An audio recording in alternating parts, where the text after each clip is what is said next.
Bien, bonjour. Donc aujourd'hui, nous accueillons Aude Morvan. Aude Morvan est maître de conférence ou maîtresse de conférence en histoire de l'art à Bordeaux. Elle a été membre de l'école française de Rome. Elle a publié Sous les pas des frères, les sépultures de papes et de cardinaux chez les mendiants au XIIIe siècle, en 2021, à la Bibliothèque des écoles françaises d'Athènes et de Rome, qui est tirée de sa thèse de doctorat, je pense. Et puis également un ouvrage en anglais sur les espaces des mendiants.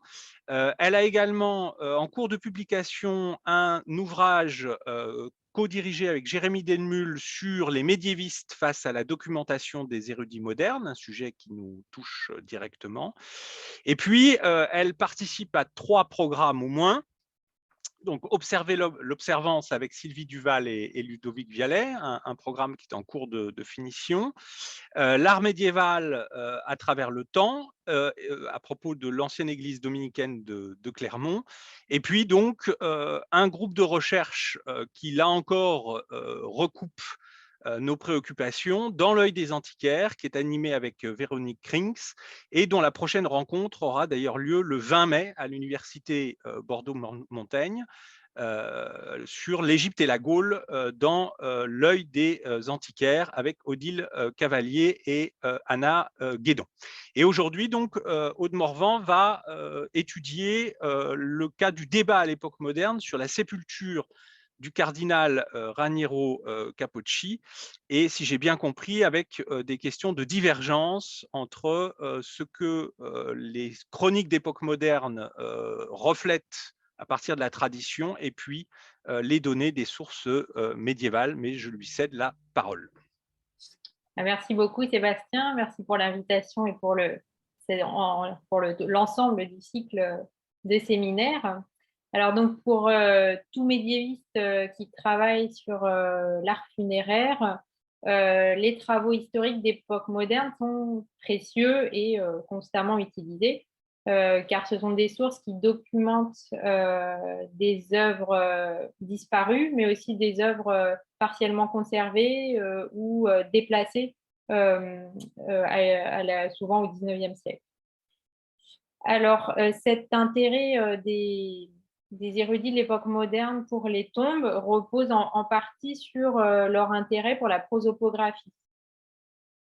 Et dans le cadre de mes recherches sur les tombes de papes et de cardinaux situées dans les églises mendiantes au XIIIe siècle, j'ai largement utilisé des sources d'époque moderne, en particulier, et c'est là-dessus que j'interviendrai aujourd'hui, en particulier des sources produites par l'ordre des frères prêcheurs. Dans un second temps, ces sources antiquaires, ces sources érudites sont devenues pour moi un objet d'étude en soi, plus seulement une source, mais un objet d'étude dans une volonté en fait d'approcher ce qu'on pourrait appeler le regard antiquaire des frères prêcheurs. Parce que je ne peux pas dire que tous les frères prêcheurs sur lesquels je travaille sont des antiquaires. Parfois, on va dire l'intérêt pour les sources matérielles est très périphérique, donc on ne peut pas vraiment les appeler des antiquaires, mais je m'intéresse à leur rapport à leur patrimoine matériel, bâti et artistique médiéval. Donc, mon intervention d'aujourd'hui vise à vous présenter un cas d'étude que j'ai développé donc, dans ce livre qu'a cité Sébastien, Sous les pas des frères. C'est un exemple en fait qui, à mon avis, met en lumière le rapport dynamique entretenu avec la source médiévale à travers la construction, l'invention d'une tradition au XVIe siècle, dans tout ce que cette invention d'une tradition peut avoir de paradoxal. Et on verra que cette création d'une tradition est appuyée aussi sur la création de preuves matérielles, notamment des inscriptions. Alors, on verra aussi comment, face aux textes et aux vestiges matériels du Moyen Âge, les frères, en l'occurrence les frères prêcheurs, mais on pourrait évidemment avoir le même discours pour d'autres ordres réguliers, les frères construisent un discours qui est parfois ambigu, qui imbrique étroitement une approche rigoureuse et philologique des sources et en même temps une exigence mémorielle. Alors, ce cas nous amène aussi à évoquer la question de la mise en valeur des hommes illustres dans les couvents de frères prêcheurs entre le Moyen Âge et l'époque moderne. Et donc, je commencerai par une rapide introduction sur cette place des hommes illustres dans la construction mémorielle à l'intérieur de l'ordre des frères prêcheurs. Donc, les frères prêcheurs, dès sa fondation au début du XIIIe siècle, est un ordre intellectuel, comme vous le savez, et qui a produit des travaux historiques sur soi-même, en fait, dès l'origine. Entre les chroniques médiévales dominicaines et les travaux de l'époque moderne, il y a plusieurs points communs, et notamment l'intérêt prosopographique. Qui découle en partie du fait que ces écrits historiques médiévaux, mais on verra c'est la même chose pour l'époque moderne, ont une valeur mémorielle et exemplaire, c'est-à-dire qu'ils sont entre autres destinés à fournir des exemples, des exemples pour les frères. Pour les frères. Ces exemples peuvent être à la fois des frères illustres du passé, mais aussi d'éminents bienfaiteurs de l'ordre ou de la communauté. Alors, par exemple, les chroniques conventuelles médiévales commencent toujours par de courtes notices biographiques sur les frères illustres, donc ceux qui se sont rendus illustres par leur accès à des prélatures, papes, cardinaux, et également les maîtres généraux de l'ordre. Donc là, je vous ai mis une photo du manuscrit d'une chronique rédigée au milieu du XIVe siècle par un frère du couvent d'Orvieto. Et vous voyez qu'en plus, il y a des petites illustrations assez, on va dire, sommaires dans la marge des biographies de cardinaux de l'ordre. Il y a des petites des images, on ne peut pas dire des portraits, mais voilà, des représentations de ces cardinaux. Ici, c'est le cardinal Hugues de Saint-Cher. Alors, cette mémoire des frères illustres, de même qu'aussi des bienfaiteurs des communautés, se déploie aussi dans l'espace de l'église et du couvent par des programmes peints. Elle n'est pas, on va dire, confinée dans les manuscrits, donc par des programmes peints, mais aussi des inscriptions et des monuments funéraires. Donc, un des exemples les plus illustres de par son ampleur et aussi de par son état de conservation, c'est la salle du chapitre du couvent dominicain de Trévise, qui a été peint au milieu du XIVe siècle par Tommaso da Modena. On a 40 hommes illustres de l'ordre qui sont représentés, vous voyez, à leur pupitre en train de travailler. Donc, évidemment, dans l'ordre dominicain, beaucoup des hommes illustres le sont pour leur activité scientifique, théologique, mais aussi pour avoir accédé à des prélatures importantes. Alors, cet intérêt prosopographique, on voit qu'il marque à la fois l'écriture de l'histoire, mais aussi le décor des couvents au Moyen-Âge, est toujours présent dans les travaux historiques de l'époque moderne et aussi dans le décor, évidemment ce ne sera pas mon discours aujourd'hui, mais dans le décor des couvents à l'époque moderne. On a beaucoup de programmes des hommes illustres de l'ordre peints par exemple dans les cloîtres au XVIIe siècle, dans les cloîtres de l'ordre. Alors, ce qui change, on va dire, pour ce qui est des travaux historiques entre les chroniques médiévales et les travaux d'époque moderne, ce sont les méthodes employées, puisque les frères prêcheurs, évidemment, en tant qu'ordre intellectuel, ordre universitaire, adoptent rapidement les nouvelles méthodes promues par les humanistes et par les mauristes ensuite, qui sont d'une part l'approche critique des sources et d'autre part une attention aux sources matérielles qui sont mises en regard des textes. Donc, ces sources matérielles, j'entends par cette expression à la fois les inscriptions, mais aussi les tombes, les enluminures dans les manuscrits, les retables, les vitraux, etc. Donc, ces frères qui écrivent l'histoire de l'ordre ou l'histoire de leur couvent ou d'une province manient, on va dire, l'ensemble de ces sources et ils sont parfois confrontés à une contradiction entre les sources écrites et les sources matérielles. Et c'est un cas de ce type que je vais vous présenter aujourd'hui. Et dans ces cas de figure, on va dire, les frères peuvent être tentés de trouver l'explication à cette contradiction, non pas la plus rigoureuse, mais la plus avantageuse et la plus compatible avec une tradition. Alors, cette tendance n'est pas propre à l'ordre des frères prêcheurs, mais on la retrouve aussi chez certains des plus grands historiens de l'époque moderne. Ainsi, Jacques Van Huxem avait analysé le débat sur la lecture et la datation du portail de Saint-Germain-des-Prés à Paris au XVIIe, XVIIIe siècle. Mabillon l'avait daté avec une certaine mauvaise foi de l'époque mérovingienne. Donc, c'est un portail du XIIe siècle. Et donc, Mabillon le datait de l'époque mérovingienne et il voulait voir dans les statues colonnes qui l'ornent des représentations des souverains mérovingiens, alors qu'en réalité, il s'agit des rois de l'Ancien Testament. Et pour lui, en fait, c'était un argument qui permettait d'appuyer sa datation des chartes du monastère et de démontrer que la fondation remontait bien à l'époque mérovingienne. De tels conflits donc entre on va dire la rigueur philologique, la rigueur antiquaire et la volonté d'appuyer des traditions qui confèrent à un établissement son autorité, donc il y a des enjeux évidemment très actuels, se trouvent aussi donc, chez les frères prêcheurs. Ils ne sont pas évidemment réservés aux moristes cités donc, avec cet exemple de Saint-Germain-des-Prés. Donc, pour le médiéviste qui utilise ces sources, une lecture attentive est nécessaire afin de les utiliser. Alors, elles sont précieuses, ces sources, en particulier pour l'historien de l'art, comme je disais, parce qu'elles documentent des œuvres disparues, comme cette gravure, par exemple, de Montfaucon qui représente le portail de Saint-Germain-des-Prés. Et parfois aussi, elles permettent de restituer l'emplacement ou l'aspect originel d'œuvres qui aujourd'hui sont déplacées ou lacunaires.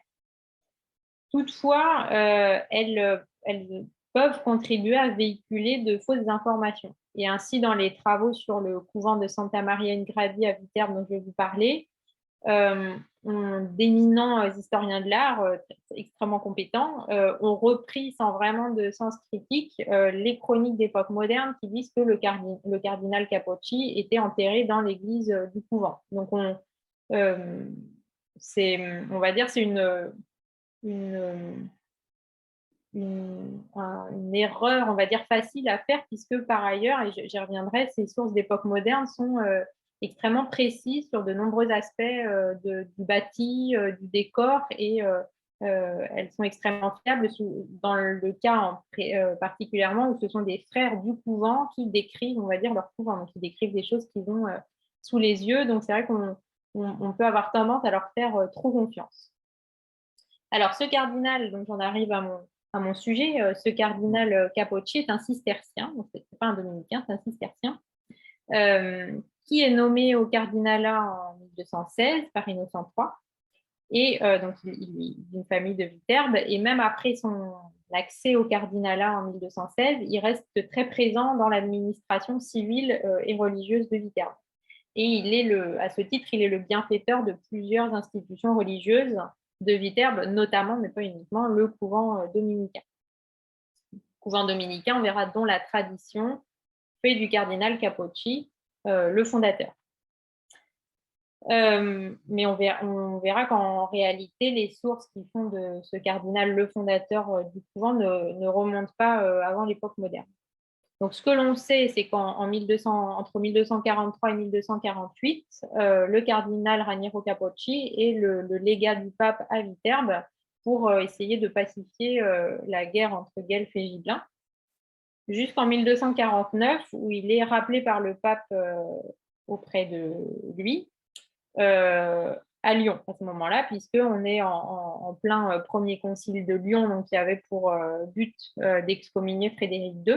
Donc, Raniero Capocci rejoint le pape à Lyon et il meurt à Lyon le 27 mai 1250, date qu'on connaît grâce à des nécrologes cisterciens. Alors, dans la seconde moitié du XVIe siècle, on verra, se construit l'idée que le cardinal serait le fondateur du couvent et qu'il aurait été inhumé devant l'autel majeur de l'église. Et donc, c'est la construction de cette légende, de cette tradition qui va m'occuper aujourd'hui. Donc, avant de se plonger dans ces textes, je vais vous donner quelques informations sur ce couvent de Santa Maria in Gradi. Donc, on sait qu'il a été fondé autour de 1220. Et comme souvent, en fait, l'ordre a reçu un établissement qui existait déjà, en l'occurrence le monastère de Santa Croce, qui est situé en dehors de l'enceinte urbaine de la ville, donc fondé autour de 1220. Et comme beaucoup de couvents mendiants situés dans ce qu'on appelle le patrimoine de Saint-Pierre, donc ce qui viendra ensuite ce qu'on appelle les États pontificaux, le couvent de Viterbe bénéficie des largesses de la cour pontificale, d'autant plus que la ville de Viterbe en fait est un lieu de résidence très régulier pour les papes au XIIIe siècle. Et par exemple, le pape français Clément IV a résidé tout son pontificat à Viterbe. Et à sa mort en 1268, qui ouvre une période de près de 3 ans de vacances du siège pontifical, qui a donné naissance en fait au premier conclave, parce que les édiles de Viterbe ont fini par enfermer les cardinaux dans le palais pour qu'ils finissent par se décider. Donc, pendant ces 3 années successives à la mort de Clément IV, toute la cour pontificale reste encore à Viterbe pendant 3 ans pour élire son successeur. Donc, le couvent a très largement bénéficié en fait de cette présence du collège cardinalice et des papes qui, dans le patrimoine de Saint-Pierre, en fait, sont des grands bienfaiteurs des établissements mendiants et d'ailleurs, beaucoup de cardinaux, même s'ils n'appartiennent pas à un ordre mendiant, se font enterrer chez les mendiants au XIIIe siècle. Alors, le Clément IV, dont je vous ai parlé, donc, d'ailleurs, n'appartenait pas à l'ordre, mais il avait élu sépulture chez les dominicains dans l'église de Santa Maria in Gradi. Et donc, il résidait en fait à la fin de sa vie dans le couvent en fait, de Santa Maria in Gradi. Alors, sa tombe, dont je vous montre ici une photo noir et blanc, une photo antérieure à la Deuxième Guerre mondiale. Donc, Viterbe a été assez durement touché par les bombardements pendant la Deuxième Guerre mondiale.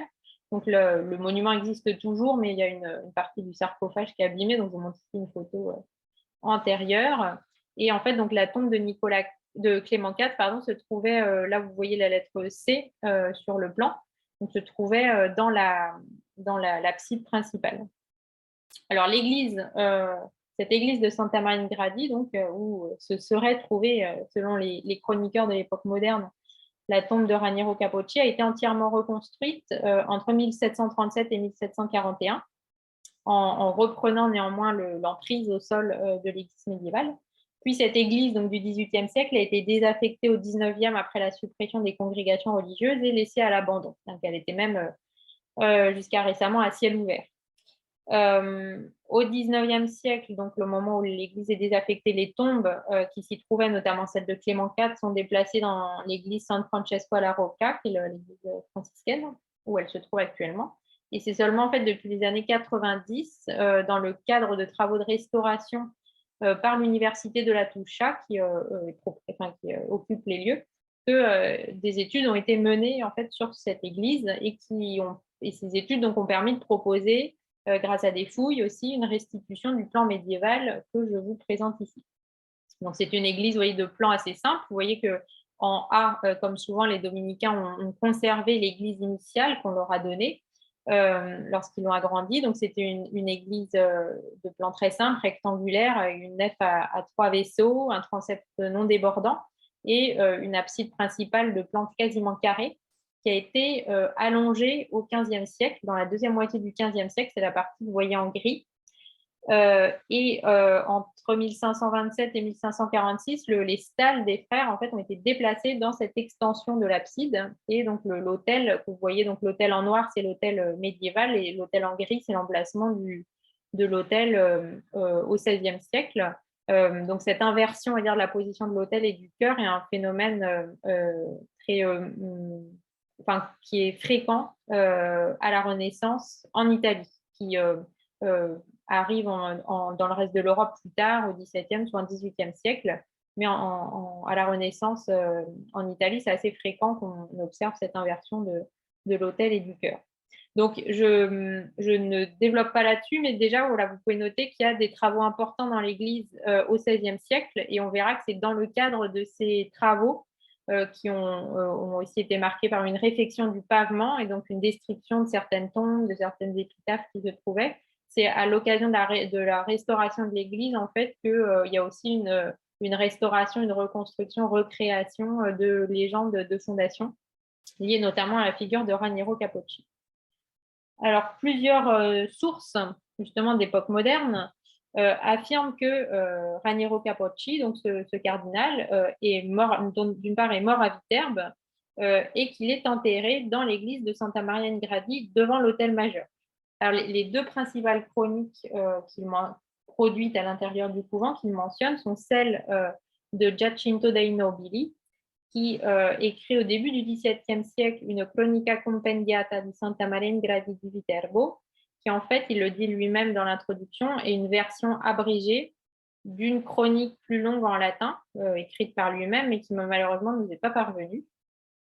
Et donc, je vous ai mis aussi le texte dans l'exemplier, mais donc dans cette chronique, il dit donc que le cardinal a vécu de 1213 jusqu'en 1252, année où, avec une grande renommée de sainteté, pardon, il est passé à une vie meilleure à Viterbe, dans son palais qui se trouve près de l'église de San Bartolomeo, aujourd'hui le monastère dit de la Duchesse.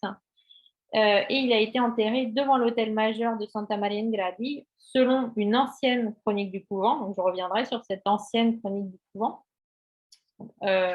Selon Chacon, je reparlerai de Alfonso Chacon, Panvigno, Giovanni Michele Pio da Bologna et d'autres.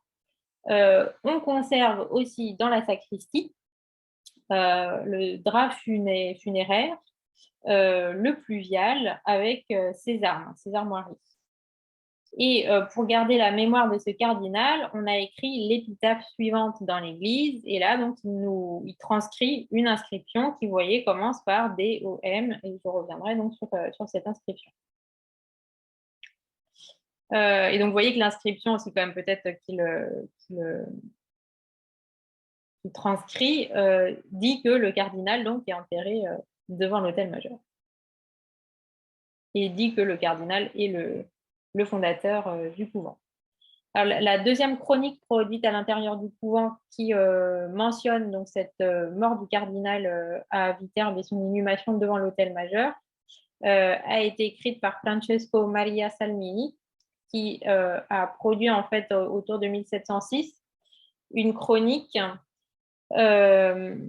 qui est conservée aux archives générales de l'ordre à Sainte-Sabine, qui fait partie en fait de manuscrits envoyés par les couvents au généralat de l'ordre, donc fixé à Sainte-Sabine, pour nourrir en fait un projet qui avait été lancé dès 1600 d'écriture d'annales générales de l'ordre, de rédaction d'un bullaire et d'un catalogue des auteurs de l'ordre. Donc dès 1600, le chapitre général enjoint aux prieurs provinciaux de faire en sorte de rassembler en fait des mémoires qui auraient été produits par chaque couvent pour les faire remonter à Rome.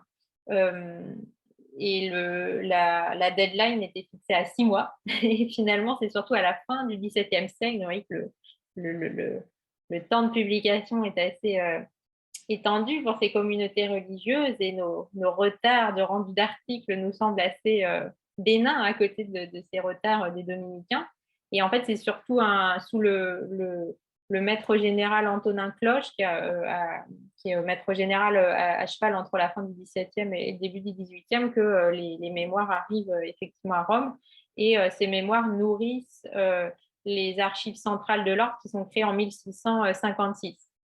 Donc, c'est vrai qu'il y a aussi je pense qu'on en a parlé à plusieurs reprises dans ces séminaires, mais l'époque moderne marque aussi une mise en place d'une science archivistique et d'organisation des textes. Et donc, les dominicains, évidemment, en tant qu'ordre intellectuel, a évidemment aussi, c'est évidemment illustré aussi dans cette organisation de la matière conventuelle avec la création de ces archives générales.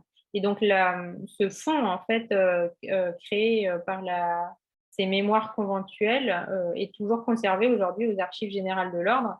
Et c'est un des fonds que j'utilise le plus en fait dans ces travaux sur le regard antiquaire, on va dire, des frères prêcheurs, puisqu'il y a de nombreuses descriptions des bâtiments conventuels. Alors, donc, dans sa chronique, donc, rédigée pour les annalistes de l'ordre, Francesco Maria Salmini écrit du cardinal Capocci qu'il mourut à Viterbe en 1252, dans la 11e année du pontificat d'Innocent IV, et il fut inhumé devant l'hôtel majeur de Santa Maria in Gradi. Nous tenons cela, donc vous voyez que là on voit qu'il reprend Nobili, hein. Nous tenons cela d'une ancienne chronique du couvent, de Pandivigno, d'Alfonso Chacon, de Michele Pio de Bologne et d'un linge funèbre conservé jusqu'à aujourd'hui dans ce couvent, où l'on voit les armes du cardinal. Pour quelle raison le bienheureux Humbert, donc il fait allusion à Humbert de Roman, affirme-t-il le contraire dans le livre des Vitae Fratrum, folio 245?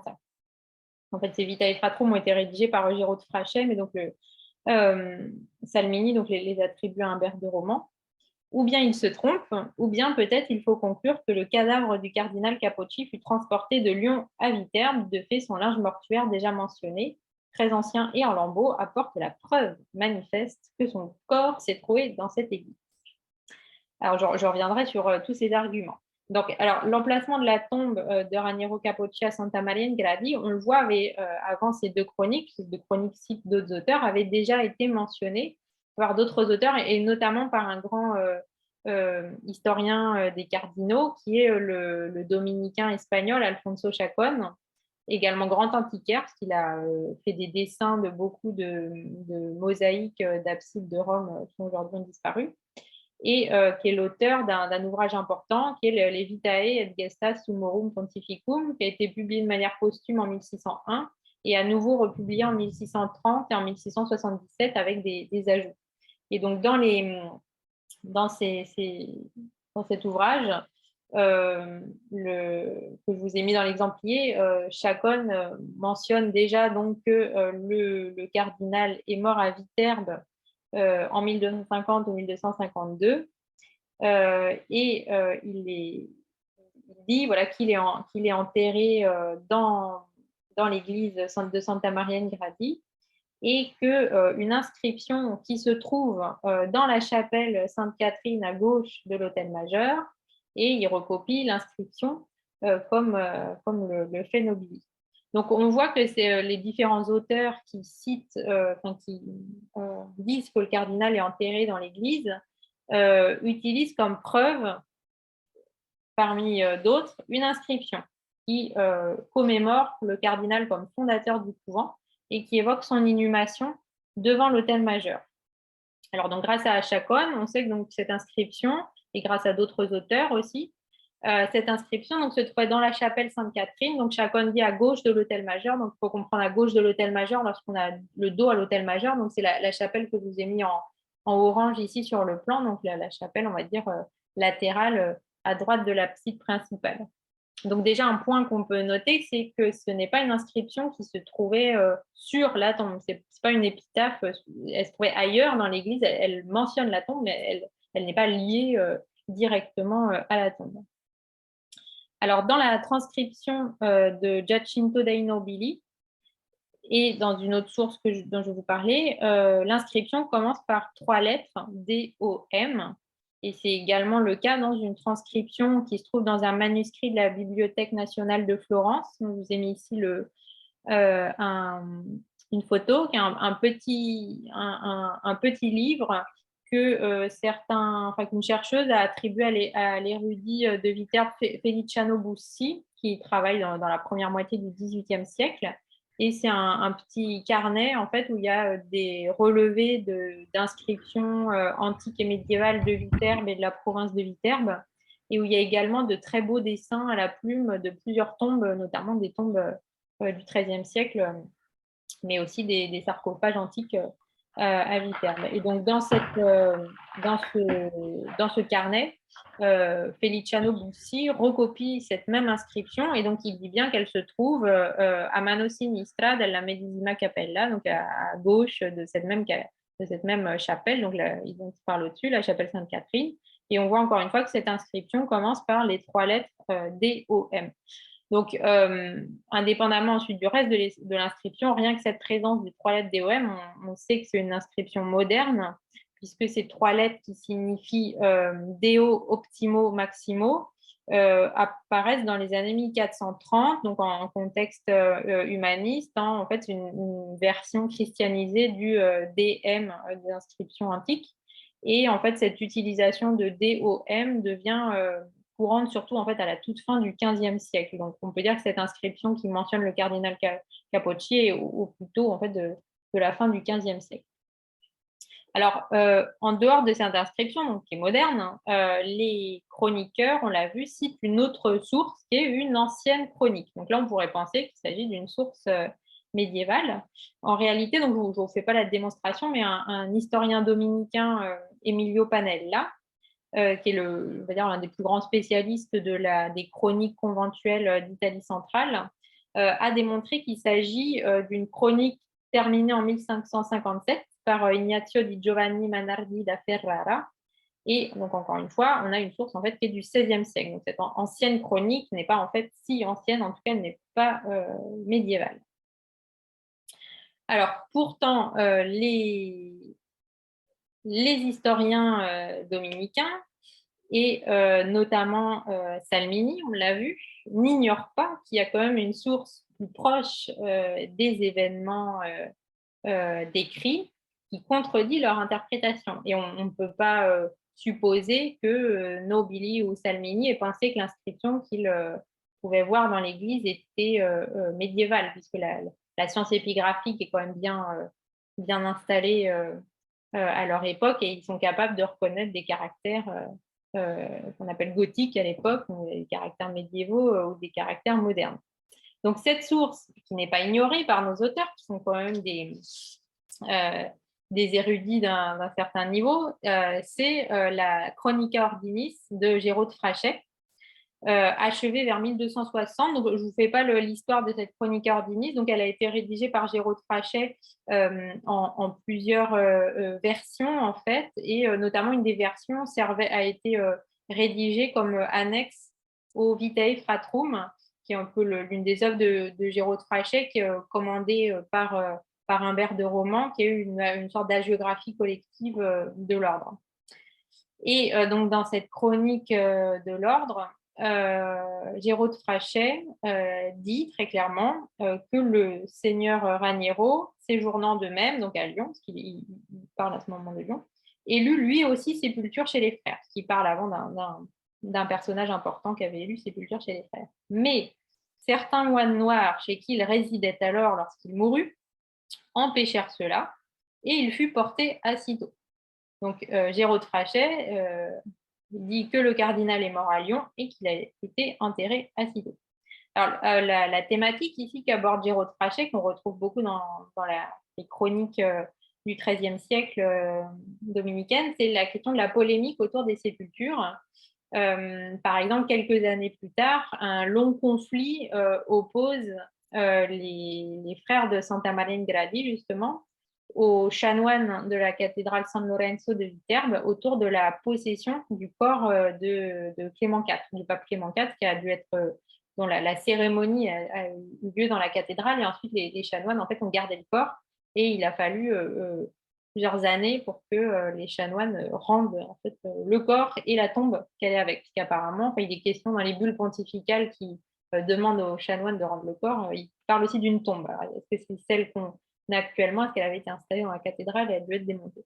Et donc ça, c'est un cas parmi d'autres. On voit que c'est une question récurrente, puisque les chapitres généraux du XIIIe siècle demandent souvent en fait, au couvent de ne pas entrer en procès pour réclamer des corps. Donc on voit que c'est un problème qui se posait souvent.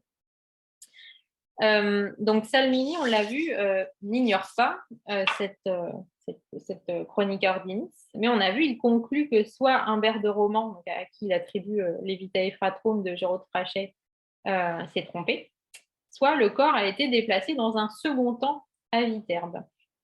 Et comme preuve supplémentaire, comme Nobili, Salmini mentionne la présence d'un drap mortuaire conservé dans la sacristie, donc très ancien et en lambeaux, qui porte les armes de Raniero Capocci, et donc qui aurait pu, selon lui, servir au transport, qui pourrait être un espèce de linceul, en fait, qui aurait servi au transport du cadavre de Puilion. En réalité, on peut imaginer que ce tissu aurait plutôt une nappe d'autel, probablement, aux armes du cardinal ou un élément de paramantique. Parce qu'on a vu que Nobili, il parle de 2 tissus. Il parle d'un tissu et il parle d'un pluvial. Donc, on peut imaginer qu'il y a, comme souvent dans les testaments de cardinaux, souvent ils donnent des éléments de paramantique, souvent ornés de leurs armes, ce qui est une manière, en fait, de susciter, on va dire sur le long terme, la prière des frères en se rendant visible, en fait, au cœur de la liturgie par la présence de leurs armes sur les vêtements liturgiques. Alors, cette hypothèse du transport du corps de Cîteaux à Viterbe à une date ultérieure est assez improbable.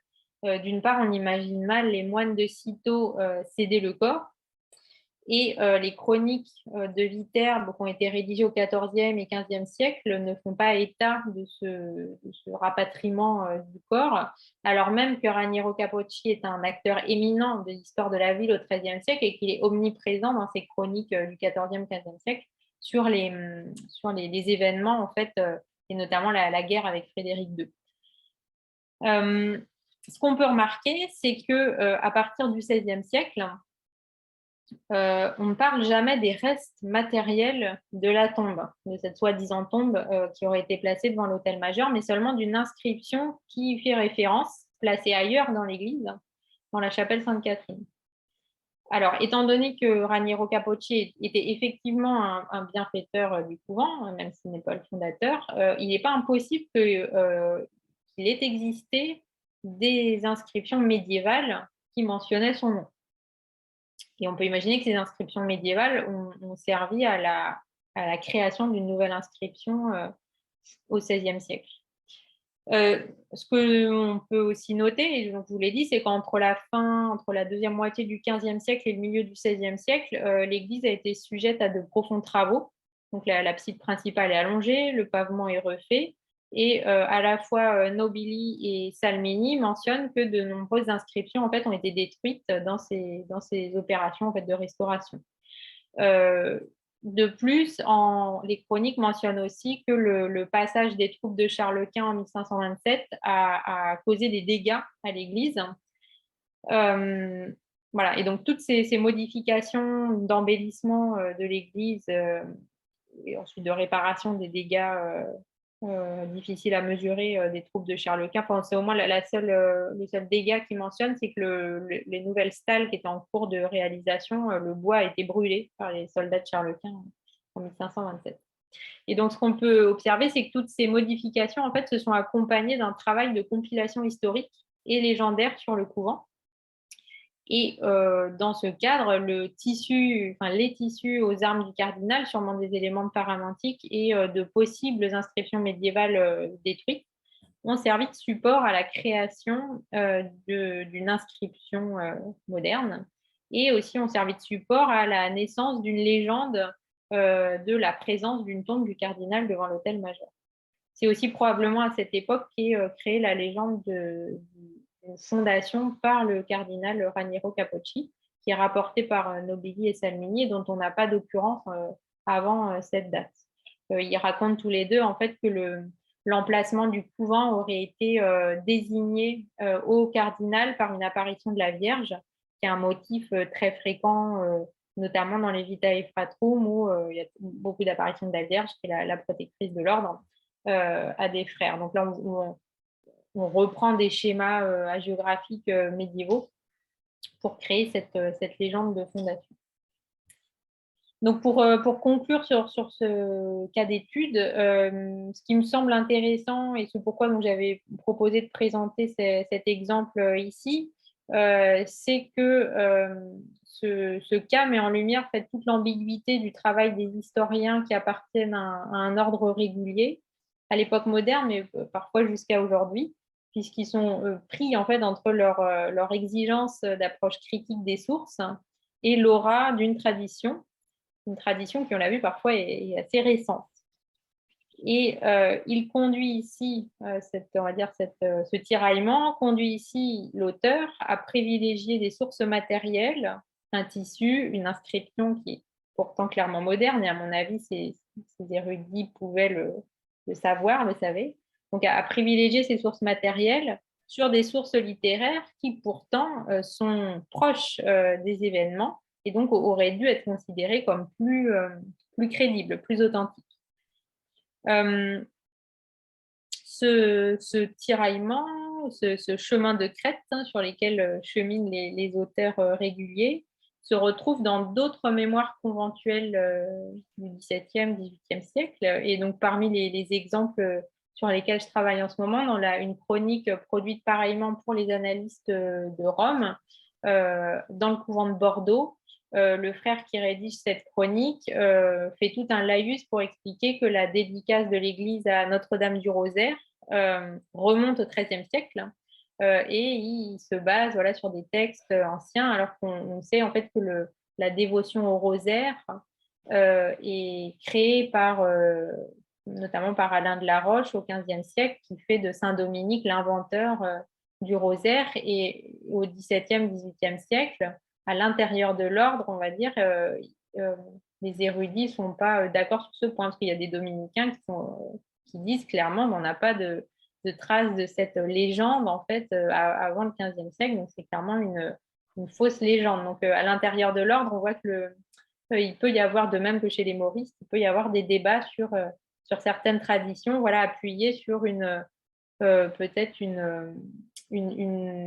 approche plus exigeante des sources ou moins contaminée en fait par l'attachement à certaines dévotions.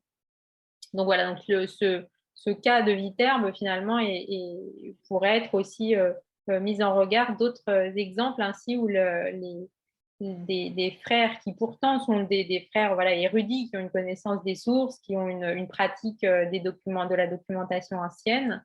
Ces frères, on va dire, parfois tordent leur lecture des sources clairement pour démontrer, appuyer une tradition. Et l'autre point, et je terminerai là-dessus, qui me semble intéressant à travers cet exemple aussi, c'est l'autorité de ces sources modernes. Dans le cas de cette tombe, en fait, je vous disais, beaucoup d'historiens de l'art ont repris ces chroniques pour dire que voilà, parmi les tombes qui se trouvaient dans cette église, il y a celle de Raniero Capocci. Et cette foi accordée à ces chroniques, en fait, repose largement sur le fait que, par ailleurs, elles sont très précises sur certains aspects. Et notamment, moi, je me suis intéressée à la question de la position de l'autel et des stalles, d'où cette petite carte que je vous montre, qui est mes travaux. Et pour restituer l'espace liturgique et l'évolution de l'espace liturgique, comme chez les Maurice, d'ailleurs, on voit par exemple sur le plan de l'abbatiale de Cluny dressée par Mabillon, la position des jubés, la position des stalles, et on voit que c'est un élément qui intéresse beaucoup les érudits réguliers de cette époque. Donc c'est vrai que pour certains éléments du mobilier liturgique, ces sources sont extrêmement précises et extrêmement utiles. Donc on va dire l'historien de l'art peut être facilement induit en erreur et tenter parfois de leur accorder trop de crédit. Donc il faut parfois essayer de les analyser vraiment en profondeur pour pouvoir les utiliser avec toute la distance critique nécessaire. Voilà, donc je vous remercie. Merci beaucoup pour cette enquête presque policière et qui débouche effectivement sur une réflexion épistémologique qui est précieuse, parce que c'est vrai qu'on a tendance parfois, à défaut d'informations médiévales, à s'appuyer un peu trop facilement sur des sources modernes. Alors, j'ouvre la discussion. Est-ce qu'il y a déjà des interventions? Bon, sinon, alors moi j'aurais une première question. Vous avez dit que vos deux chroniqueurs, Nobili et puis je ne sais plus, Salmini, ils auraient dû se rendre compte que l'inscription était tardive. Est-ce que vous avez des exemples pour ces deux-là de ce savoir épigraphique? Oui, parce que vous vous appuyez sur l'idée qu'ils ont un savoir épigraphique, de ce savoir épigraphique, ou c'est une donnée générale que vous, que vous leur appliquez en quelque sorte? Est-ce qu'on les voit effectivement faire preuve d'une certaine compétence épigraphique et d'une sensibilité à des éléments de datation?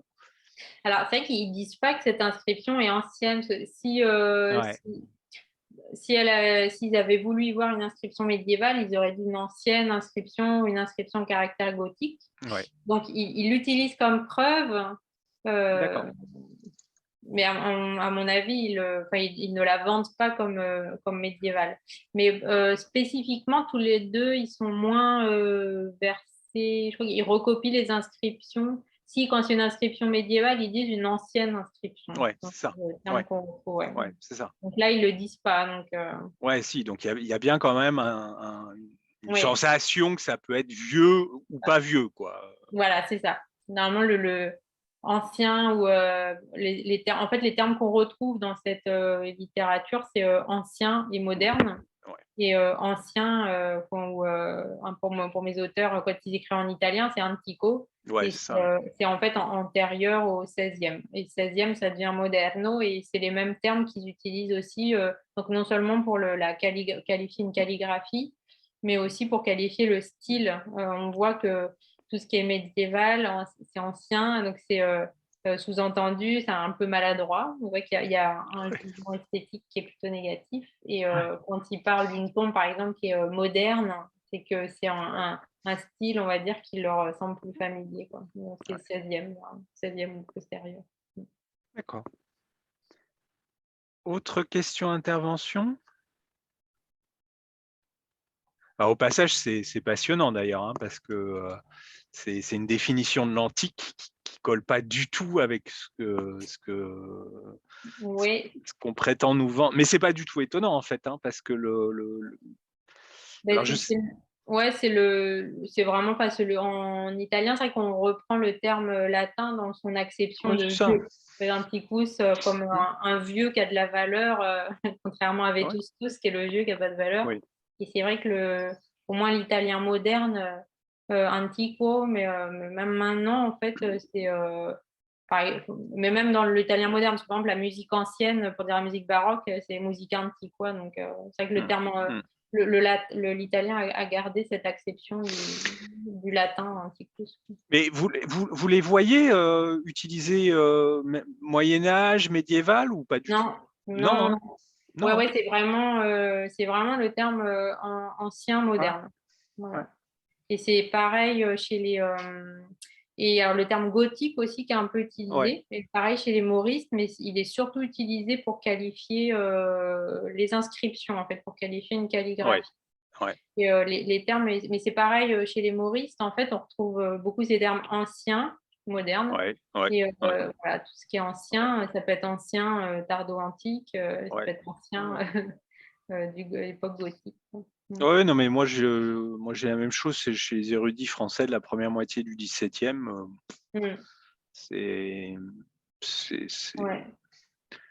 En plus, cette question de la périodisation, je pense elle se pose de manière différente pour des ordres anciens comme les mauristes, enfin en tout cas des ordres qui ont une tradition ancienne, et des ordres qui finalement sont l'histoire des dominicains est assez récente pour ces auteurs-là, parce qu'elle ne remonte pas au-delà du XIIIe siècle. Et donc en fait, la périodisation qui les intéresse, c'est celle de leur ordre. Donc on va dire, ils oui, opposeraient plutôt, il y a l'histoire des origines et puis la suite. Et donc, sur le plan, on va dire, strictement historique, il n'y a pas de rupture finalement oui. épocale dans leur histoire. Et la rupture, on va dire, qui traduit, c'est vraiment une rupture artistique qui n'est pas théorisée en tant que telle, mais on sent Mm, bien dans leur jugement qu'il y a ce qui est ancien. C'est-à-dire que c'est un peu désuet, enfin, comme sur le plan stylistique, ça ne mm, correspond plus au canon de leur époque. Et puis ce qui est moderne, ça veut dire avec une perspective, un rendu illusionniste des volumes, mm, de la mm. structure. Voilà. Et je pense qu'il y a un autre problème aussi qui est que on a quand même bien l'impression que la notion de Moyen-Âge émerge dans le monde germanique, c'est-à-dire en fait dans le monde réformé. Et manifestement, chez les catholiques, ça coince longtemps. Alors ça coince plus ou moins, et c'est vrai que ouais, chez les ordres religieux, ça coince manifestement encore plus longtemps que chez les autres. Mais ça coince longtemps. Oui, je crois que même Vasari, je ne crois pas qu'il utilise le terme de Moyen-Âge, Non. il utilise gothique, Oui. mais il Ouais. n'utilise pas Moyen-Âge en fait. Et, mais bon, là, c'est une périodisation qui est artistique, stylistique, Hum. historique. Donc, c'est vrai que c'est pas le même propos chez les ordres religieux qui, eux, sont dans une perspective d'histoire de l'ordre où, contrairement, par exemple, à un Vasari, il ne s'agit pas de mettre en valeur des époques. Il y a l'époque, on va dire, dorée des origines. Hum. Certains historiens des mouvements observants peuvent vouloir mettre en valeur des périodes de décadence pour souligner la renaissance que représente la réforme de l'ordre. Mais évidemment, c'est pas la même. C'est une périodisation, on va dire, qui est propre au développement d'un ordre, donc qui n'a pas de portée, on va dire, universelle. Autre question, intervention?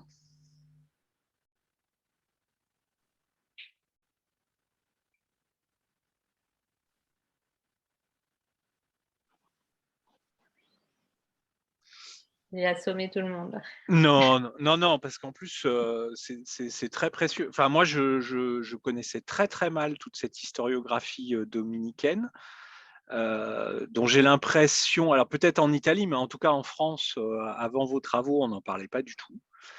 Moi, je me souviens même avoir entendu que les mendiants faisaient pas d'histoire. C'était quand même des choses qui se disaient, quoi. Donc, non, c'est très, très riche et très, très précieux. Adrien? C'était plus par rapport à la question de l'histographie dominicaine. C'est vrai qu'il y a pu avoir parfois des choses comme ça, mais en réalité, déjà Bernard Guéné avait commencé à expliquer que c'était pas aussi simple que ça. Et effectivement, c'est vrai que là, c'était vraiment très intéressant de voir le rapport entre les textes du XIIIe siècle, ce qu'il en est fait ensuite à l'époque moderne. Et c'était vraiment très intéressant cette reconstitution que vous avez faite pour le cas de Viterbe. C'était vraiment très très intéressant. J'ai eu l'occasion de travailler sur ces Vita Patrum et un peu les chroniques anciennes dominicaines, mais pas sur cet espace-là du tout. Mais c'est vrai que c'est très intéressant de voir ce qu'il est possible de faire avec ces sources et l'usage qui en a été fait ensuite, ou même les contradictions qui ont pu être apportées. Donc c'est vraiment très intéressant cette étude de cas que vous avez faite. Et puis pour revenir sur cette dimension, on va dire, historique des Dominicains, ou historienne, cette dimension historienne des Dominicains, c'est pas propre à l'Italie. Par exemple, en France, à Lyon, on a une documentation assez énorme liée, donc le couvent n'existe plus, mais le père archiviste au tournant du XVIIe, XVIIIe siècle, qui était le père Ramette, Siméon André Ramette. En fait, en tant qu'archiviste, il a fait un énorme donc en fait, il a organisé les archives, et en même temps qu'il les organisait, il en a fait des synthèses organisées dans des cahiers par grande thématique. Et par ailleurs, moi, ce qui m'intéresse aussi, c'est qu'il a fait dresser un plan du couvent à son époque, donc même dans les couvents français. Et donc là, je parlais du cas de Bordeaux. Là, c'est assez étonnant parce que le frère, donc, dont on n'a pas le nom, mais qui a envoyé le mémoire aux annalistes à Rome, en fait, il a fait une chronique universelle. Alors, c'est pas du tout le travail qui était demandé, mais année par année, il fait donc l'histoire de la papauté, du royaume d'Angleterre, du royaume de France, de l'ordre dans son entier, et puis du couvent. Alors, elle n'est pas complète, enfin, ça va jusqu'au XVe siècle, mais alors évidemment, il compile d'autres sources, mais c'est assez has-been à la fin du XVIIe siècle de faire une chronique universelle, mais on voit qu'il avait une bibliothèque. Alors, ces chroniques, ces mémoires, en fait, envoyées par les couvents, évidemment, ils sont assez variés, parce que tous les couvents n'avaient pas des frères. Souvent c'est le prieur ou le lecteur du couvent qui le rédige. Parfois, on dit on n'a plus rien dans les archives. On se demande parfois ils sont peut-être pas capables de les lire et donc ils compilent quelques traditions, on va dire les légendes. Et puis parfois, parfois ça se réduit à 20 pages et puis parfois ils envoient un pavé de 600 pages avec une copie très précise de tous les documents qui sont dans les archives, parfois même des descriptions avec dimensions du couvent, etc. Donc évidemment, selon les couvents, le niveau n'était pas le même. Après, pour ce qui est ces travaux historiens, donc un premier tome, donc le dominicain qui dirigeait l'équipe d'historiens pour ces annales, il s'appelle Tommaso Mamaki. Et donc, il y a un premier volume des Annales de l'Ordre qui est sorti. Et par ailleurs, dans certaines provinces, notamment dans la province d'Aragon, Portugal, la province d'Espagne et pour la province de Belgique aussi, il y a des ouvrages imprimés au 18e, enfin même fin 16e jusqu'au 18e qui ont été publiés. Donc là aussi, c'est des ouvrages qui ne sont pas très étudiés. Moi qui m'intéresse vraiment pour le regard sur le bâti médiéval, mais pour d'autres points de vue, mériterait d'être étudié. Parce qu'ils copient des sources qui n'existent plus. Enfin, donc c'est toujours très intéressant à consulter. Et c'est intéressant aussi pour les historiens modernistes qui travaillent sur l'ordre pour étudier la construction d'une mémoire de l'ordre à cette époque-là.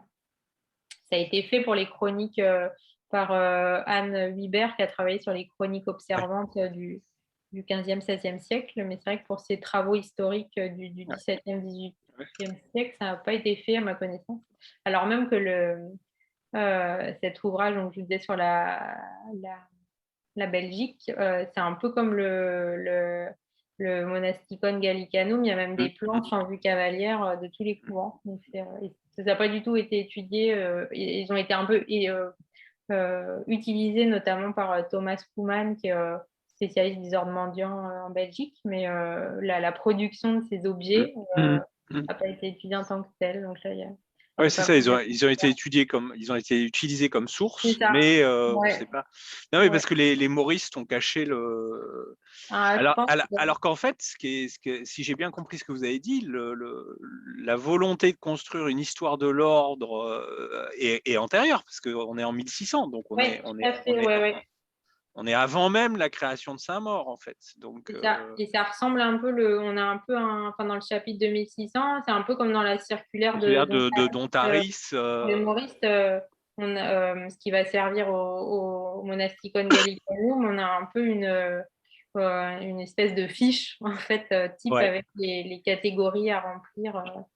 Donc, après, j'ai pas de trace qu'il y ait eu un lien, que les mauristes aient eu connaissance. Non, je pense pas, parce que en plus le modèle des mauristes, c'est l'histoire généalogique de Duchesne, en fait. Okay. La circulaire de Dontaris, elle explique que quand on fait l'histoire d'un monastère, il faut faire comme Duchesne qui fait l'histoire des familles, en fait, avec le modèle des preuves mises à part. Alors d'ailleurs, c'est une question dans vos chroniques. Est-ce qu'il y a des transcriptions? Alors, il y a des transcriptions d'inscriptions. Est-ce qu'il y a des transcriptions d'actes? Oui. Les couvents, on voit que la personne qui s'en est chargée était capable de les lire. En fait, oui, ils transcrivent intégralement. Et du coup, c'est transcrit au fil du texte ou c'est renvoyé Ça dépend. En fait, même s'il y avait un plan, on va dire, qui avait été donné, en fait, le plan ensuite qui a été adopté par les auteurs est très différent. Ça peut être un plan chronologique, type chronique, et parfois c'est un plan thématique. Et donc parfois, par exemple, il y a dans un chapitre sur les hommes illustres du couvent, et là on va avoir des extraits, par exemple, de testaments sur des donations de tel évêque. Et parfois, il y a à la fin un chapitre avec les bulles pontificales, parce qu'un des objectifs de cette récolte documentaire, c'était aussi d'écrire, de faire le bullaire de l'ordre. Donc parfois, c'est y a à la fin toutes les bulles, tous les privilèges royaux aussi, ou les privilèges d'autres autorités civiles. Donc parfois, c'est rangé dans un chapitre à part.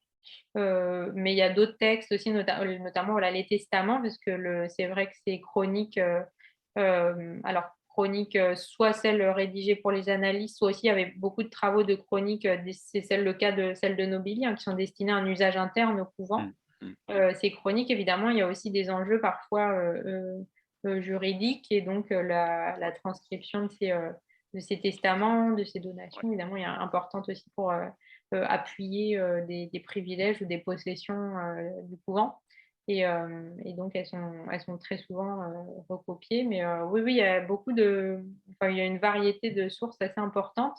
Et parfois, les dominicains, on va dire les plus historiens, ils ne se contentent pas seulement des sources qui sont dans leur couvent, mais ils peuvent aller aussi utiliser des sources du diocèse pour compléter. C'est le cas notamment, il y a un grand historien donc, qui faisait partie du team qui travaillait autour de Mamaki pour ses annales, c'est un dominicain dalmate qui s'appelle Hermano Domenico Cristianopoulos. Et il a accompagné le maître général au XVIIIe siècle qui faisait une visite des provinces de Castille et d'Aragon. Et donc lui, pendant que le maître général il vérifiait dans les couvents que tout allait bien, lui, il passait du temps dans les archives pour rassembler de la doc. En fait, il envoyait ensuite, parce ils ont passé, ça a duré 3 ans, cette visite, et donc il envoyait en fait par courrier les documents à ses collègues. Et donc lui, il n'utilisait pas seulement les archives des couvents, mais il allait aussi, quand il avait le temps, au diocèse, voir tout ce qui pouvait l'intéresser. Et par ailleurs, il recopie aussi évidemment les inscriptions, il décrit un petit peu les tombes qui peuvent être intéressantes, il dessine parfois des armoiries ou les sceaux aussi que tu trouves sur les documents. Donc, oui, il y a beaucoup de copies hein, de textes et qui sont souvent décrites, on voit avec une connaissance des règles de la diplomatie, quand la présence du sceau est mentionnée, parfois il y a un rendu même minimal de la mise en page. Pareil pour les inscriptions, souvent la mise en page est restituée. Alors, ça m'amène à une autre question. La distinction entre écrit et ce que vous appelez des sources matérielles, c'est une distinction que l'historiographie a construite, notamment à la suite de Momigliano, si je me souviens bien, ou bien c'est quelque chose que vous trouvez vraiment chez eux.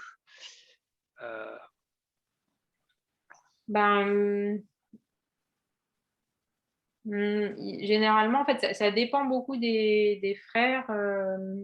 On va dire les plus scientifiques, ils utilisent toutes les sources de manière. Mais alors, dans les sources matérielles, on va dire entre guillemets, ce qui les intéresse, c'est généralement les sources qui permettent de documenter les individus. Donc, ils ne vont pas mentionner des vitraux s'il n'y a pas un bienfaiteur représenté dessus. Parce que je pense que, je soulève la question, mais voilà, c'est vraiment pour réfléchir, quoi. Hein. Parce que j'ai l'impression que la catégorie d'antiquaire telle que Momigliano l'a construite nous pose un problème à nous médiévistes, parce qu'il l'a construite à partir des exemples antiques, et donc là, il y a effectivement une opposition entre les textes de type littéraire, Cicéron, Tite-Live, et puis les médailles, les inscriptions, etc. Le problème, c'est que pour quelqu'un du XVIe ou du XVIIe siècle, un parchemin médiéval, c'est aussi un objet matériel. Et je ne suis pas sûr... Alors, dans les cas que je connais, je ne suis pas sûr que les gens du XVIe, XVIIe siècle,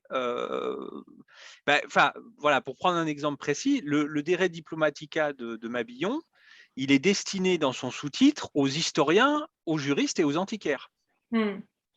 Donc, à mon avis, je pense que la distinction entre sources matérielles et sources écrites, il faut faire très très attention pour cette époque moderne, parce que en fait, dans leurs archives, ils ont affaire à des objets matériels.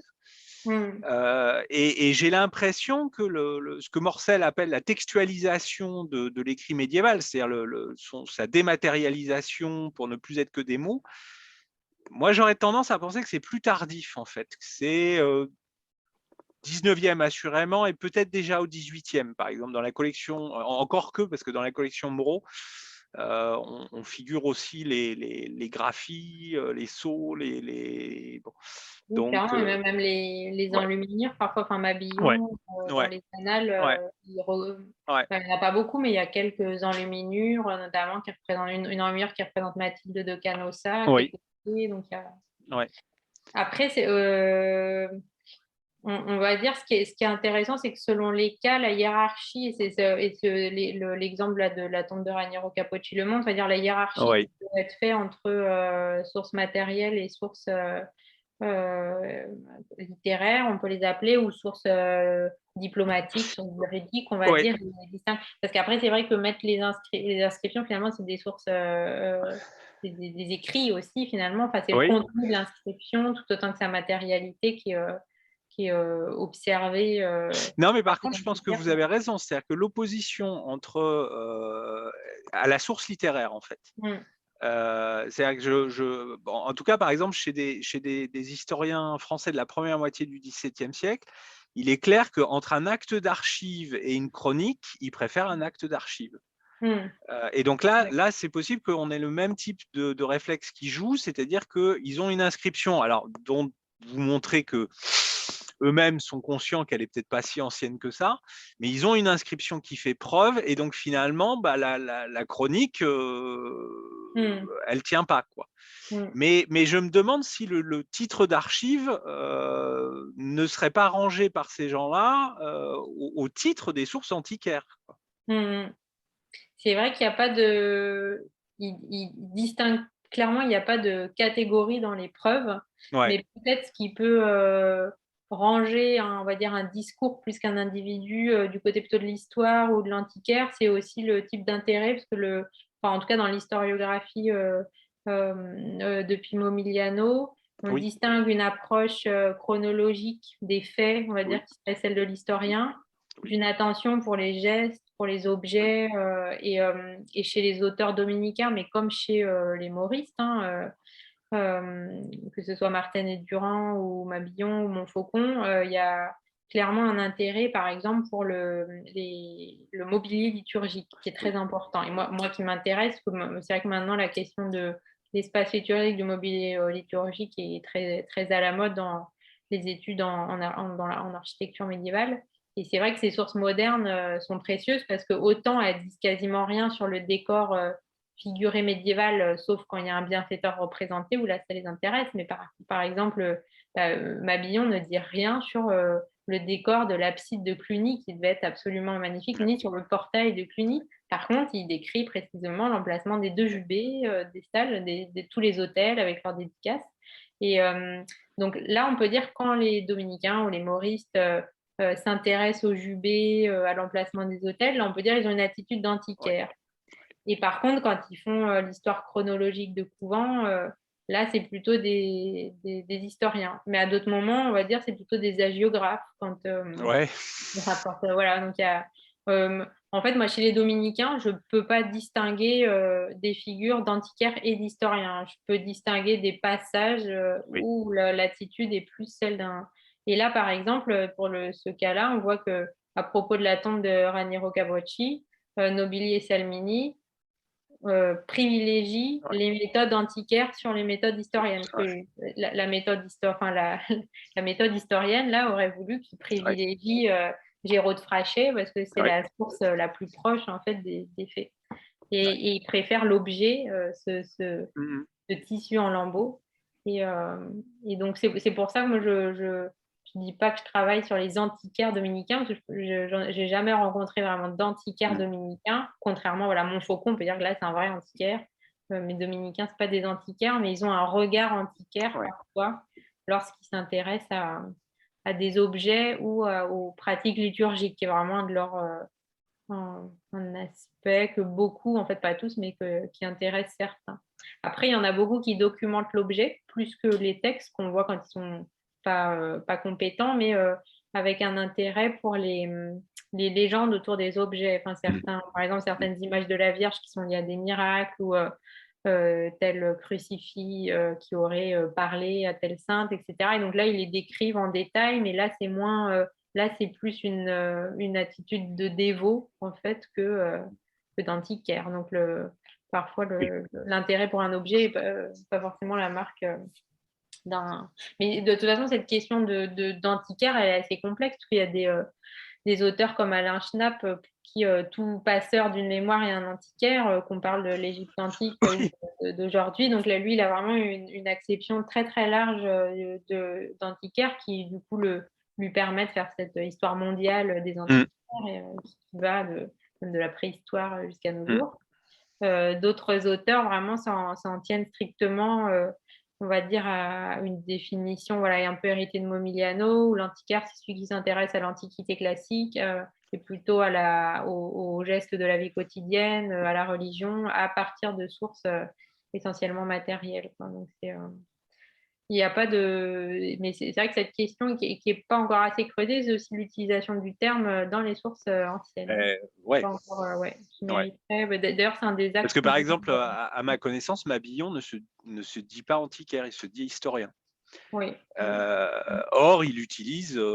Mais en fait, ce qui brouille aussi les choses, c'est que les érudits gallicans de la première moitié du XVIIe, en fait, et puis déjà Pasquier, ont créé une histoire antiquarisée, en fait. C'est-à-dire que. Et c'est pour ça, à mon avis, que les archives, c'est des méthodes d'antiquaire, en fait.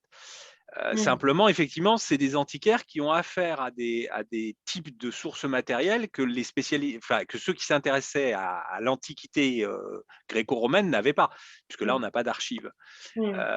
Mais on voit très bien, par exemple, chez Pérez, qu'il collectionne autant les manuscrits, alors quand il peut les avoir, parce que le problème, évidemment, c'est que c'est quand même plus difficile d'acheter des chartes médiévales que des médailles. Donc, quand ils ne peuvent pas avoir les chartes médiévales, ils prennent des copies. Mais je pense que les copies ne sont que des substituts, en fait. Et donc, que pour eux, la charte reste un objet matériel, quand même. C'est pour ça. Donc, l'opposition écrit matériel, à mon avis, il ne faut pas trop là. Par contre, matériel littéraire, là, je pense que ça marche, effectivement. Ou historiographique, d'ailleurs. Parce qu'effectivement, ils ont une certaine méfiance envers ces textes historiographiques anciens. D'habitude, non. Enfin, d'habitude, un vers de roman, c'est un peu d'habitude, c'est plutôt ces chroniques du XIIIe siècle sont souvent reprises, voilà, sans les mettre en doute. Mais on voit que là, ça les arrangeait pas. Donc, d'habitude, non. D'habitude, oui, c'est même la vie de Saint-Dominique. Sont repris, les sources anciennes sont repris, voilà, comme des faits. Alors, oui, Lydie Brunetti. Oui, bonsoir. Bonsoir. Allez-y. Vous m'entendez? Oui, oui. Oui, alors bonjour à tous. Je remercie Aude Morvan pour son intervention très, très intéressante. Donc, au niveau justement des preuves matérielles qui étaient présentes à l'époque moderne, si je résume bien, il s'agissait d'une inscription et de 2 linges locaux, c'est ça? Et est-ce que il y avait, j'ai peut-être mal entendu, est-ce qu'il y avait une représentation de la tombe en elle-même, un gisant, un tombeau? Non, il n'y avait rien. Non.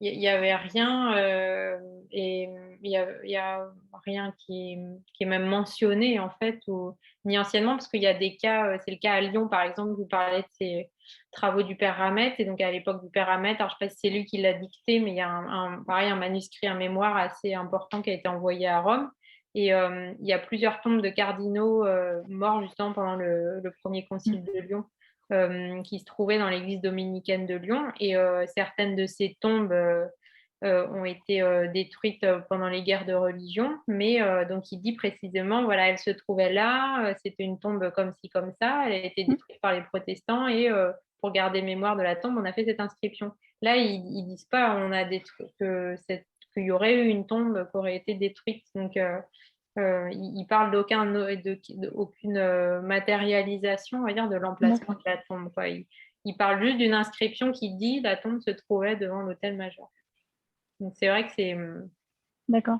ça met la puce à l'oreille. En fait, c'est vrai qu'au cours de mes recherches doctorales, j'ai trouvé finalement un cas qui ressemble fortement à celui que vous décrivez, c'est-à-dire, on va dire, une sorte d'invention moderne d'un fondateur, enfin, en l'occurrence, pour ma part, d'une fondatrice de couvent médiéval. C'était le cas de Sainte-Opportune pour l'abbaye d'Anmenèche en Normandie. Très clairement, au niveau tant historique qu'à géographique, Sainte-Opportune n'a jamais été la fondatrice de l'abbaye d'Anmenèche. Et c'est, on va dire, une récupération d'époque moderne qui va aussi s'appuyer sur la récupération de reliques. On va en quelque sorte reconstituer le corps de Sainte-Opportune à l'abbaye d'Anmenèche pour s'approprier. Et on va dire que c'est en 1692, je crois, qu'on va carrément reconstituer le tombeau de Sainte-Opportune et de son frère Saint-Gaudebran, l'évêque de Sées. On va quand même en faire un monument avec une inscription commémorative. C'est une démarche qui, au final, ressemble à ce qui s'est passé dans notre couvent dominicain, avec une réappropriation d'une figure prestigieuse médiévale, sans pour autant qu'il y ait un lien avéré de fondation, il me semble, dans aucun autre couvent. Oui, là, c'est clair qu'en fait, Raniero Capotti, on a des sources qu'il a été un bienfaiteur du couvent, puis il a fait des donations, mais c'est vrai que c'est intéressant en plus, c'est que les hommes illustres au Moyen-Âge, la frontière entre saints et hommes illustres est assez poreuse. Et des bienfaiteurs, par exemple Clément IV, donc, qui a été inhumé dans le couvent, clairement suscité par les dominicains. Enfin, apparemment, il y avait une dévotion et des miracles qui auraient eu lieu sur sa tombe et des ex-votos qui ont été suspendus. Donc, la création, on va dire, pour revenir à votre cas aussi, d'une origine liée à un personnage qui soit saint ou à un personnage important, c'est sûr que dès le Moyen-Âge, mais encore à l'époque moderne, c'est pour ça qu'on voit que ce sont des phénomènes sur le temps long, même s'ils passent par des moyens différents et des méthodes différentes. Il y a une tendance des instituts, des communautés religieuses, en fait, à se créer une histoire des origines miraculeuse où il y a une grande figure, que juste un groupe de dominicains qui arrivait à Viterbe et qui s'est installé dans le monastère qu'on leur a donné. C'était pas assez prestigieux. Il fallait qu'il y ait une apparition de la Vierge qui choisisse l'endroit, etc. Donc je pense que c'est un peu pareil quand on invente un saint qui fonde ou qu'on attribue la fondation à une figure. En fait, ça augmente le prestige du monastère ou du couvent. Mais ce qui est particulièrement intéressant, c'est effectivement qu'on lit ensuite cette réappropriation des fondateurs avec un emplacement funéraire. Voilà. C'est aussi le cas à Marchienne, à l'abbaye de Marchienne, dans le nord, où on a les modernes. Donc la communauté a été fondée au Moyen-Âge par Sainte Trictrude pour des filles. Et à l'époque moderne, on est là sur une communauté d'hommes qui, là aussi, se réapproprie la figure de sa fondatrice avec l'installation d'un gisant commémoratif. Donc, on a un gisant d'époque moderne pour une fondatrice, une d'époque médiévale. Là, par contre, la fondatrice, c'est vraiment la fondatrice du monastère. Tu peux me redire le nom du monastère? Marchienne, c'est ça? Marchienne, oui. Okay. Oui, c'est intéressant parce qu'en plus, si c'est un gisant, le gisant à l'époque moderne, enfin au XVIIe, ça se fait plus. Hein. Donc, oui, ça a été. Il y a peut-être volontairement l'utilisation d'une forme un peu archaïque, d'un funéraire un peu archaïque. Mais il n'y a pas eu d'ambiguïté au final.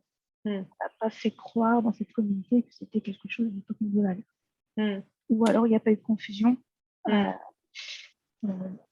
par rapport à votre cas où visiblement, soit il y a eu confusion, soit une volonté de réappropriation.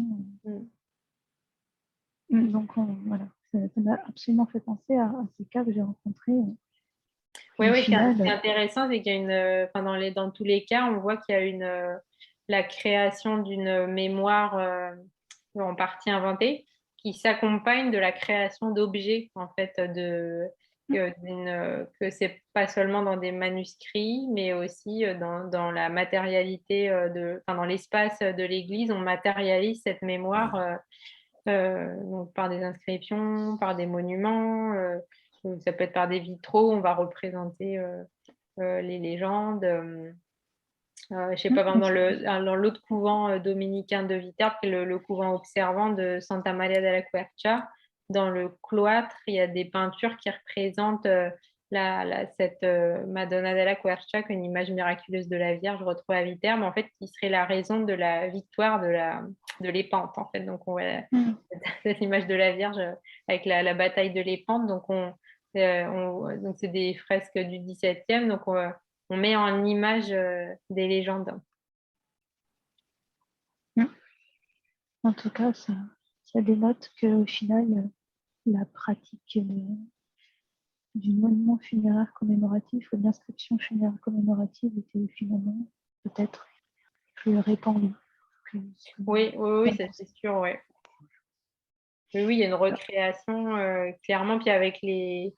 Alors, il y a à la fois des recréations d'inscriptions quand elles sont détruites, et souvent, il y a en tout cas, moi, je vois chez les dominicains, quand des inscriptions ou des tombes sont détruites parce qu'on rénove l'église, quand il y a un dominicain un peu antiquaire dans le couvent, souvent, elles sont copiées. En fait, ça a été le cas à Naples, ça a été le cas justement à Lyon avec ce père Ramette. Il a copié en fait toutes les inscriptions avant destruction, qu'on ne pouvait pas empêcher, un peu comme Guénière qui dit qu'il fait faire ses dessins des tombes parce qu'elles probablement elles vont pas traverser les siècles. Donc il y a à la fois des motivations dévotionnelles qui fait qu'on garde et lié à la fonction de ces établissements religieux qui est de perpétuer la mémoire des gens qui y sont enterrés, et à la fois une attitude parfois qui anticipe la création d'institutions qu'on connaît aujourd'hui comme l'inventaire, où du coup, on a conscience qu'il y a un intérêt historique ces inscriptions. Donc c'est vrai qu'il y a les deux. C'est vrai que c'est intéressant dans les établissements religieux parce que parfois il y a ces deux attitudes qui peuvent cohabiter en fait, à la fois l'utilisation dévotionnelle de ces sources épigraphiques notamment, et une conscience, on va dire, prémoderne qui évoque ce que font les monuments historiques ou le service de l'inventaire. Bien. Je vous propose qu'on conclue sur ces paroles. Alors, il me reste juste à annoncer donc la prochaine séance donc, aura lieu le 17 mai, où nous accueillerons Sébastien Douchet pour parler des appropriations modernes de la matière médiévale, l'exemple des galops de Chasteuil. Donc, cette fois-ci, on sera dans le domaine de la littérature. Et l'intervention de Maria Pia Donato est reportée au 8 juin. Voilà. Donc, elle n'est pas annulée, elle est décalée au 8 juin. Voilà.